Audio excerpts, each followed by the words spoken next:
Salve, salve pessoal! Enfim, chegamos ao final da Era Vargas. Um brinde a vocês em primeiro lugar. Então vamos lá. Galera, eleições de 1950, né? Fim de mandato de Dutra, que havia promulgado a Constituição de 1946, que não permitia a reeleição. Aliás, qualquer dia eu vou fazer aqui no canal uma aula somente de constituições brasileiras, né? Porque nós temos 7 constituições na história do Brasil, ok? Bom, eleições de 1950, 3 candidatos disputando, Vargas, né, pelo PTB, que resolve voltar à cena política tentando a presidência, pois ele era um senador eleito nas eleições de 46. Então, pelo PTB, Vargas era o candidato. Havia de novo o brigadeiro Eduardo Gomes pela UDN e o desconhecido Cristiano Machado pelo PSD.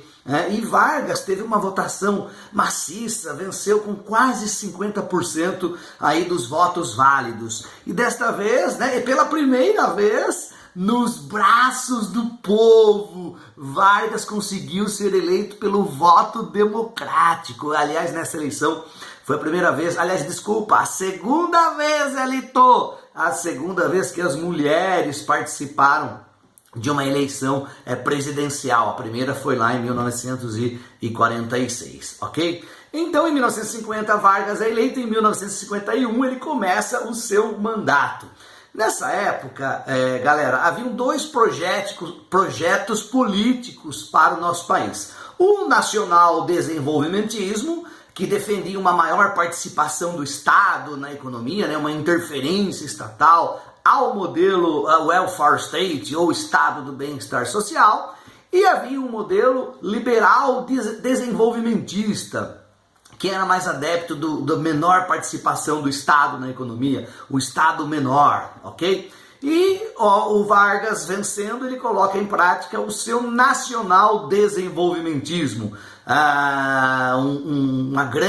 com um grande projeto que seria a criação da Petrobras e da Eletrobras. E com uma campanha muito forte nas ruas, parte dos estudantes, parte da mídia, parte das pessoas influentes dentro da sociedade, a Petrobras é fundada, né? O slogan, o petróleo é nosso, ajudou a Petrobras a ser fundada nesse momento.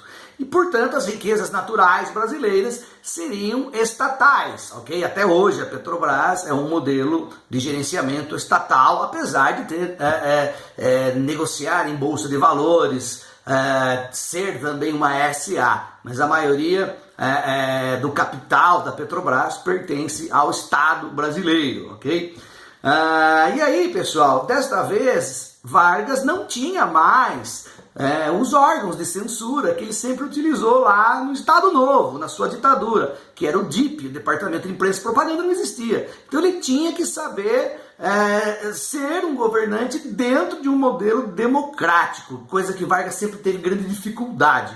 E ele sofria uma grande oposição principalmente política da UDN, que era ligada ao outro modelo, né, o liberal. Tinha uma oposição de alguns órgãos da mídia, como por exemplo o jornal O Globo, o Estado de São Paulo e a Tribuna da Imprensa. Então eu vou destacar a Tribuna da Imprensa, que era um jornal do Rio de Janeiro muito forte e que tinha ali o Carlos Lacerda como jornalista e também político, vereador do Rio de Janeiro, depois vai ser eleito governador do estado da Guanabara. E Carlos Lacerda era um dos maiores oposicionistas de Vargas, né? Todo dia ele escrevia algo contra o governo Vargas, né? Denúncias de corrupção, algumas infundadas, mas outras, após algumas investigações, chegaram ao nome de Benjamin Vargas, que é irmão do presidente Getúlio, enfim. Mas contra Getúlio Vargas nunca se provou, ok?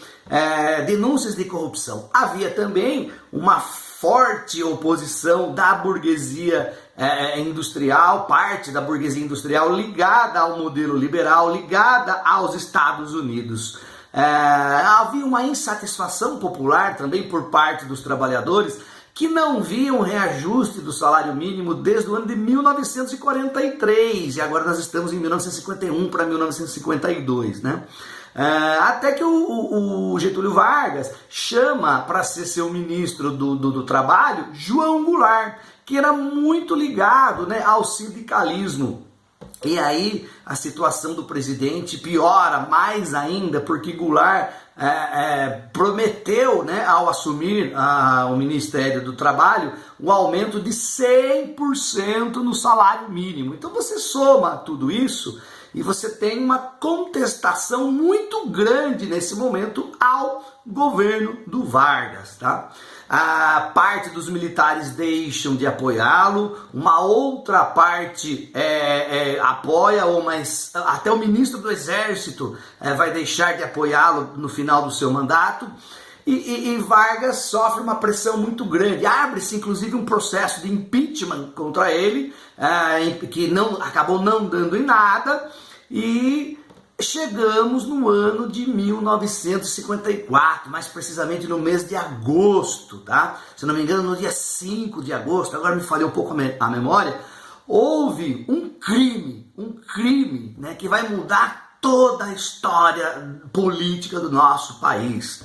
Houve um atentado que resultou na morte do Major Vaz, que era o segurança pessoal do Carlos Lacerda, o jornalista lá da Tribuna da Imprensa, que tomou um tiro no pé, tá? Então, a encomenda, né, era para o Carlos Lacerda, e quem acabou morrendo foi o seu guarda-costas. E o Lacerda tomou um tiro no pé, mas ele se aproveita da situação também, né?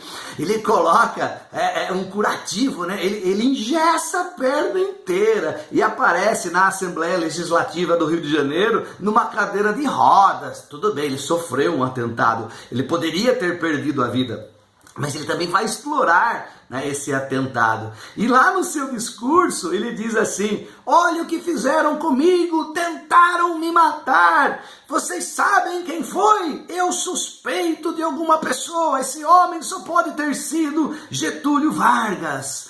Que na verdade não tinha nada a ver, ou pelo menos nada se provou que Getúlio estava envolvido nessa tentativa de assassinato do Carlos Lacerda. Porém, as investigações chegaram no nome, e esse homem é Gregório Fortunato. O que tem a ver Gregório Fortunato? Era um homem negro forte, de 2 metros de altura quase.